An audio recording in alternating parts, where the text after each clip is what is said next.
You can't start the car. Johnny has the keys.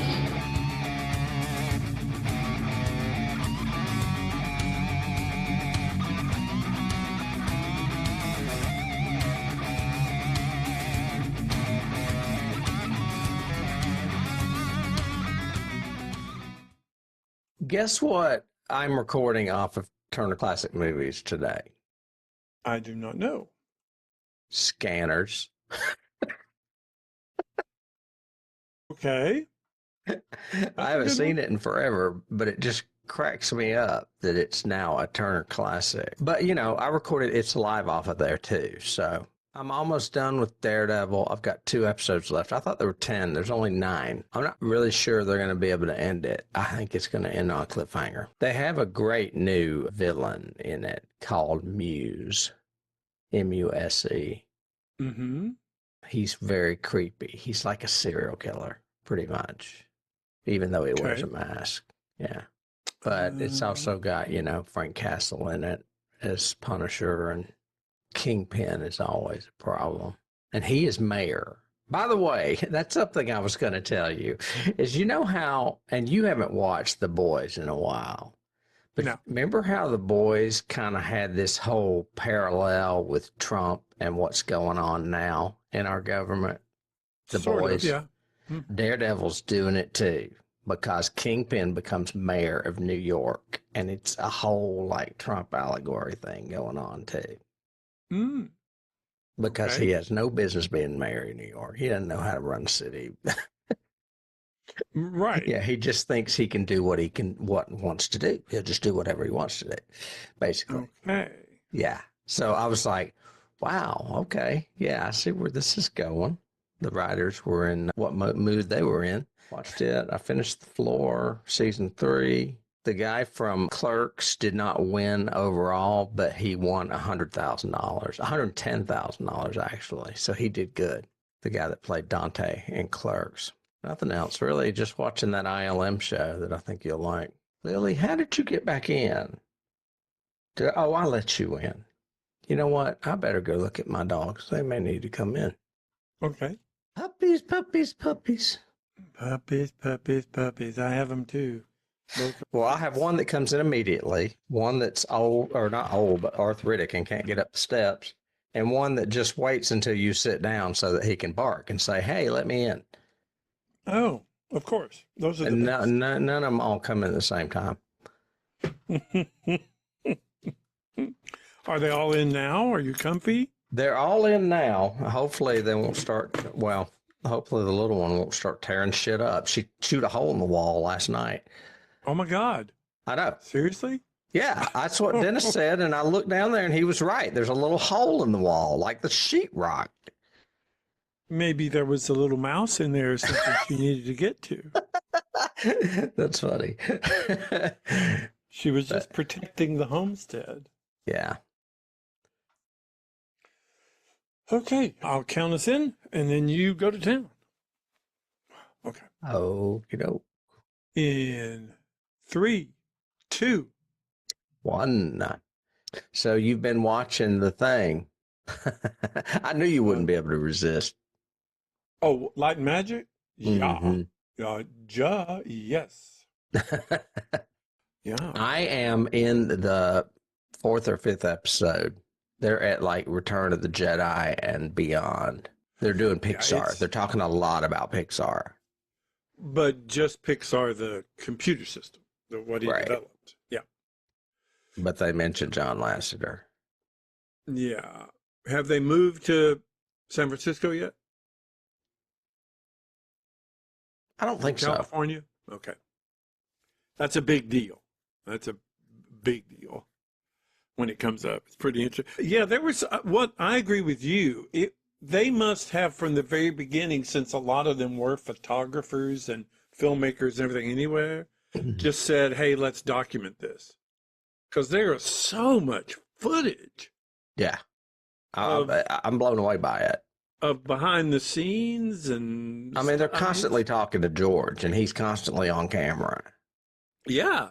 But not just that, like them hot tubbing and playing and doing and building the models and experimenting. I was going, damn, They had a lot. And back then it was film. Everything was film. There was no videotape.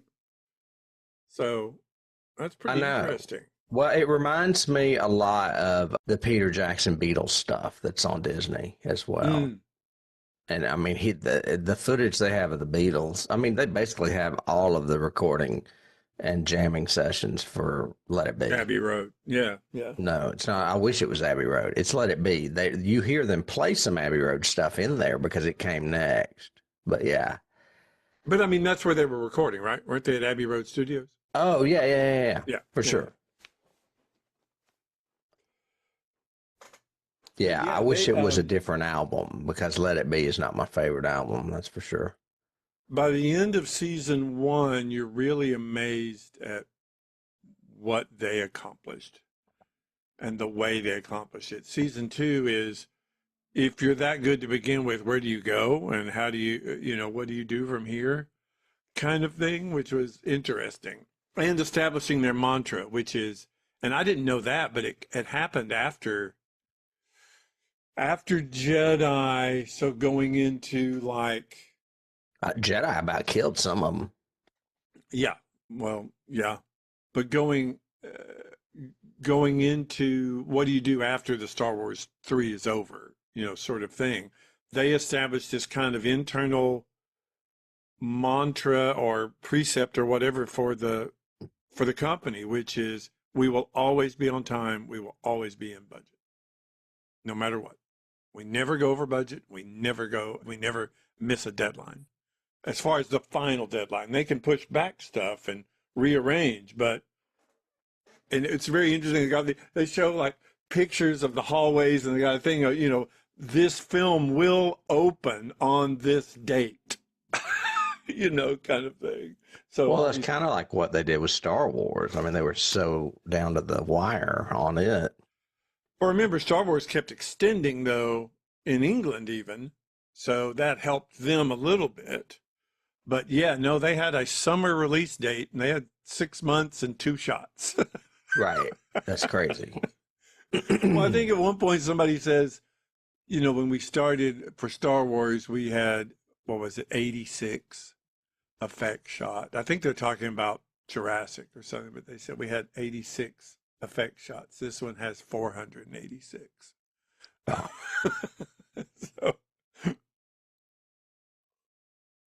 but yeah, it's fascinating. It is just the amount of raw talent, and it's that, the geniuses are always around when we need them, sort of thing. I thought it was interesting that Dykstra didn't get asked to come back. Yeah. And that Richard Edlund just quit. Well, Edlund, I think, was fried, but I think Dykstra's whole thing was... He wasn't disciplined. Well, without Dykstra, it wouldn't have happened. So Lucas has to give him that much. That I mean, there's a reason that it was still called the Dykstra Cam and Dykstra Vision for like a decade after that. I mean, what he developed changed the movie industry. And if he hadn't been there, it wouldn't have happened at all. But I don't think Lucas liked the fact that he did Battlestar. I don't think he liked that at all. And that was a big deal for Dykstra. That was a lot of money. I assumed it was because of only having 2 shots when he had 6 months to go. But, I mean, well, I'm sure that pissed him off to begin with. But he did ramp up and get everything, they made the deadlines. They did. But then he started hiring like that woman and putting some structure into the company. And all of a sudden people are like, we're going corporate. And I don't like that. And I think that's one of the reasons why Edlund left. Oh, yeah, definitely. I agree with that. Wait till season 2, it gets crazy corporate. It's not fun in season Right. 2. I mean, it sounds like, honestly, it reminds me of most companies, but it particularly reminds me of Borders, because I started working for Borders right before the explosion of them corporate-wise. And so I opened 4 or 5 stores, and then all of a sudden, it's just, it's faces with no names or names with no faces. You know what I mean? Yeah, it becomes a monster. It does. And then it's like territorial pissing is my favorite expression. Yeah. Because the new people come in, they want to make things different so that they can show that they did something. Then they move on, and we are left with the repercussions of things just falling apart because of stupid shit they did. Yeah. And eventually, Borders just sank. It went under and closed. Mm-hmm. And it was huge. Oh, yeah. So it's amazing that doesn't happen with something like this. But I mean, it doesn't happen with every company. Well, the niche of ILM was similar to Apple. They were very innovative and constantly innovating. Where do we go next? What's coming up? And good, bad, or indifferent in the storytelling realm, that was still Lucas. Mm-hmm. Lucas was pushing. He wanted to change the entire industry. Not just his movie, not just his company. He wanted people to stop making film. Yeah. But you also need a CEO or people in charge that have that ebb and flow with creativity that doesn't stifle them, but still keeps them on track. And I mean, I think the guy that's at Disney right now is a perfect example of that. I can't think of his name. Iger, the one that came back. Yeah. Yeah. Yeah. But if you don't have because that, he's fiscally responsible, but then he's also, he deeply respects what he doesn't know. Right. Sort of thing. And that's the big deal is, and Lucas, I think in 2 or 3 of those interviews, when they've got him just in the confidential interview kind of thing, he says, I know what I don't know. And I let them do that. I try to hire people who do know. Mm-hmm. And, that was the whole Stephen Jobs thing.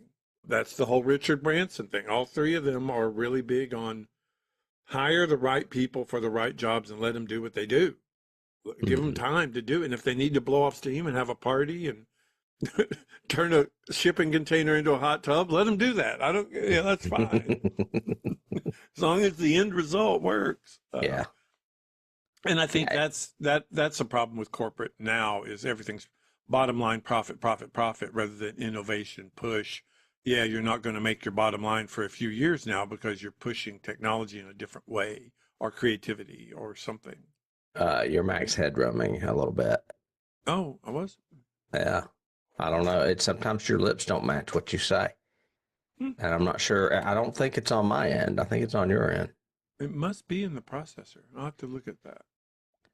I'm surprised that we're just now hearing of this series. How did we not know about it the first season?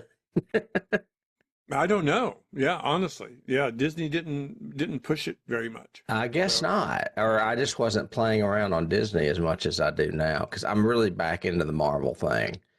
Well, and I love the fact that the ending credits are different in every episode. I thought that was cool. And I also like the fact that Lawrence Kasdan directed it. He's yeah, I saw that. It looks like he directed all of them. All the first season, yeah. Joe Johnston directs second season. Oh, okay. Which is still good. Yeah, and then it's so funny that you mentioned him because I was looking at Dennis last night. I said, that's the guy that directed Captain America. I said, we just talked about this on the podcast about how it wasn't the Russo brothers. It was Joe Johnston. I'm like, that's him. And they all obviously are fairly well off financially based on I would say and everything and what they've done creatively. Even Dykstra, even during the bitterness of, he didn't get hired back and that had to sting really bad. But he's still doing this interview and he's still talking about it and he's still excited about it. Well, a lot of them went on to do their own thing. Like Edlin went on to do his own thing. Dykstra went on to do his. That one guy was going to quit and George said, I'll put you through college if you don't, which I thought was kind of bizarre. Why was he trying to retain him so bad? I guess he didn't want to lose someone else of the core team, maybe. Was that Ken Ralston? Yeah, I think so. It was the one that ended up going to USC Film School and directing other crazy stuff. Yeah. Oh, Honey, I Shrunk the Kids was his first one. Right. Yeah. Yeah. Not only that, I'll pay for you to go to school and keep you at half salary. I know. I saw that. I was like, that's a deal. Yeah. How can you turn that down? Yeah, keep it. It's because you'll find out it's kind of like you said, the first season goes through Jurassic and a little beyond. Mm-hmm. And the second season starts when the interim period, in between, the interim period, what do you do? And then suddenly Lucas showing back up again saying, we're at a point where we can do Star Wars again. And all these new people and new blood and everything else coming into ILM who have been influenced because they saw ILM and they saw Star Wars and they grew up with it and they said, I want to work for those guys. Right. And yeah, the whole Skywalker Ranch explosion and all that stuff. And that's in San Francisco? Yeah. Okay. I thought where were they originally? Van Nuys, California, LA. Okay. So they went north. Oh, yeah. Yeah. Lucas hates LA. He just, I don't blame him, man. The traffic is awful. Well, yeah. Traffic's awful. And there's a feeling of insincerity all over LA. LA just doesn't feel, cab drivers don't feel like they're really cab drivers kind of thing. I know, they're all actors. It's a very weird, yeah. I've got a screenplay under my seat here. I liked seeing some of the other films that ILM did that I forgot, especially when they did Wrath of Khan. I was like, wow, okay, that makes sense. Yep. And later on, it's just amazing. They start doing all these, you go, oh yeah, that's right, they did do that. Casper even. They did all of these movies, and you're just going, that's right, that's ILM too. Jumanji. Mm-hmm. So yeah, very, very, very. It's an amazing. And I thought, oh, there's going to be a letdown in season 2. It won't be as good. What are you going to do when you can't talk about Star Wars anymore? And it was like, nope, they keep it going with. I'm assuming that it might go through the present and that'll just be 2 seasons. Yeah, I would think so. I would think it would, because what's the next innovation? Season 2 is computer graphics. It's when, season 1 is the birth and the models and the puppets and yada, yada. Season 2 is computer graphics. And where do you go after that? They even, I'm sure season 2 will deal with the volume, and that new LED technology with the parallax view and everything that Favreau developed for Iron Man and all that. Because that's all ILM too. Mm-hmm. Yeah, it'll close out with like Marvel. Yeah. Yeah. Probably. Interesting. Yeah. All right. Well, we can shut up. I was just curious about what you thought. I've got to finish it up. I've been doing like one a night. Yeah, I couldn't stop. I was like, okay, click. Okay, I'll watch. Okay, I'll watch another one. Oh, yeah. Check 1, 2. Hello. I open this one. You do, and I have a genre topic, and I think I'm ready. I am ready. So Lancelot, I'm ready. All right, I'll count us in. All right. In 3, 2, 1. I know I sent you something this morning. No, you sent me something this morning. I sent you something yesterday about Channel Zero's now on Amazon Prime. Yeah, you sent that. I think that's very interesting. I'm wondering if they're considering doing what Netflix did with Black Mirror and maybe starting to produce new ones if it's good, if it's successful. Maybe. That would be really cool because I liked that show a lot. And I think it spawned a lot of new talent. I sent you the one about Hill Vinot. Yeah, I saw that, the makeup artist. Yeah. So, because in case you remember him from Macbeth, right? He was the one that did like the headdress for Hecate, and that was his mom. And she played Hecate. And oh, I know Sylvia was her name. Yes. I didn't know that's who that was. Yeah, that's her son, who's been a makeup artist for 20 years. And he wanted to get into animatronics. And I know for a while he worked with Stan Winston. But then obviously based on that interview, reading it, he's gone on and has just done he's basically a freelance independent now. So, but yeah, I thought it was a really cool article, and I'd never heard of that series, but I think I might want to start watching it. Making Monsters. What's it on? Well, I sent it. I don't remember anything. I didn't realize it was someone we knew. I remember. Yeah, he's from Morristown. I remember him and her daughter being at like rehearsals. Didn't he have a sister too? Yeah. Because she was an odd duck. She was, yes. It's a sci-fi original series called Monster Man. Okay. Is it just him or other makeup artists? I'm assuming it's other makeup artists and he's just part of it. Or he may have something to do. One of the members of Hall's Monster Crew. So Clev, getting to a chance to watch Clev Hall, never heard of that name before, and his ensemble of family and friends creating beasts. Hall's Monster Crew, one of Hall's Monster Crew is Vinot, a fabricator. Wow, that is so crazy. Yeah. Yeah. And I didn't recognize his last name until you said it out loud, and I was like, oh. Sylvia. Yeah, I'd forgotten Sylvia's name, so you did good with that. And she was in another play we did.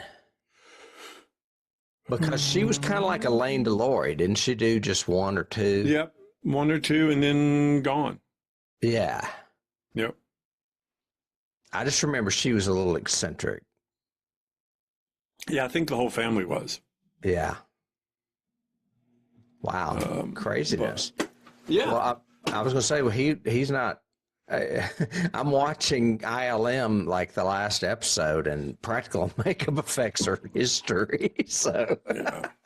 Well, I wonder how well he's getting jobs. I think. You mean the end of season 1 or season 2? Season 1. Is season 2 ended yet, or is it doing it weekly? I don't know. I didn't watch any of it this week, so I think wasn't it just coming like one episode at a time?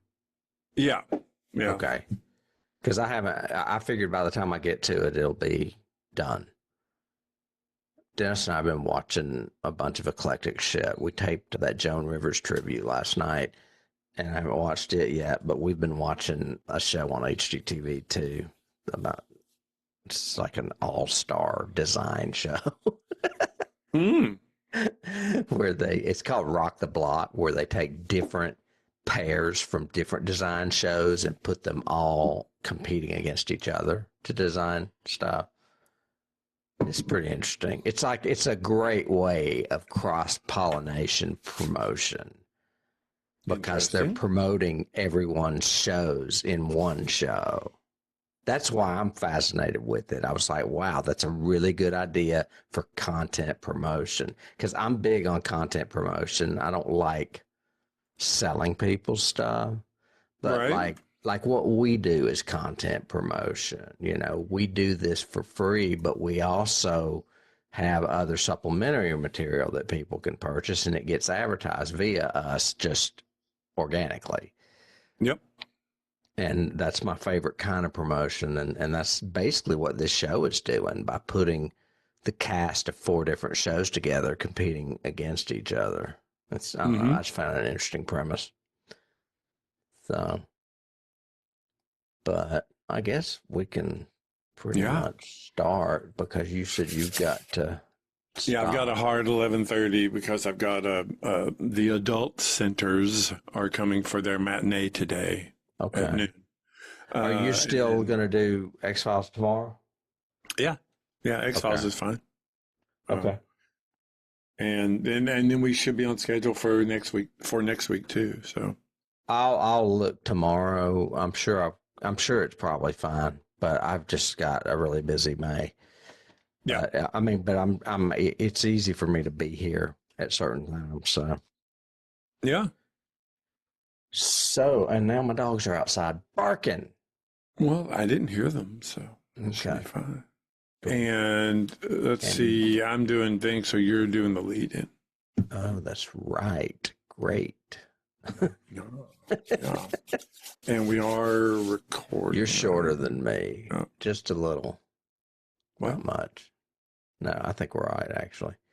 All right. Hang on. There, now I just got taller. Okay. So I'll count it. Let me make sure Audacity's going for me. Hold on. Check. Yeah. Check. And we're recording and everything looks good. I've got my notes. I need my images, but that's fine. All right. In 3, 2, 1.